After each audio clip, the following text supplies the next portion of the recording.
Hello Empuraan എന്ന ചിത്രത്തിൻ്റെ 9ാം ദിവസത്തെ ഏറ്റവും പുതിയ തമിഴ്നാട് ബോക്സ് ഓഫീസ് കളക്ഷൻ റിപ്പോർട്ടാണ് ഇന്ന് നോക്കാൻ പോകുന്നത്.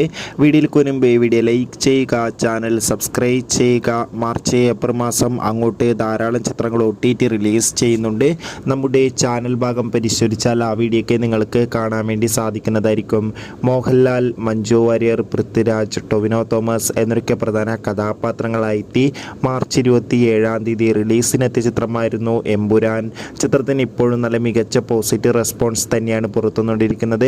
അതുകൊണ്ട് തന്നെ ഏവരുമേറെ ആകാംക്ഷയോടെ ചിത്രത്തിൻ്റെ കളക്ഷൻ റിപ്പോർട്ടൊക്കെ കാത്തിരിക്കുകയാണ്. ഫൈനലി 9ാം ദിവസത്തെ തമിഴ്നാട് ബോക്സ് ഓഫീസ് കളക്ഷൻ റിപ്പോർട്ടൊക്കെ പുറത്തുവന്നിരിക്കുകയാണ്. 9ാം ദിവസം മികച്ചൊരു ബുക്കിംഗ് ആയിരുന്നു എമ്പുരാൻ എന്ന ചിത്രത്തിന് തമിഴ്നാട്ടിൽ നടന്നത്. അതുകൊണ്ട് തന്നെ 1 കോടിക്ക് അടുത്ത് വരെ കളക്ഷൻ നേടിയെടുക്കാൻ വേണ്ടി സാധിക്കുമെന്നാണ് ട്രാക്കിംഗ് റിപ്പോർട്ടുകൾ സൂചിപ്പിക്കുന്നത്. കാത്തിരിക്കാം കൂടുതൽ കളക്ഷൻ റിപ്പോർട്ടിനായി.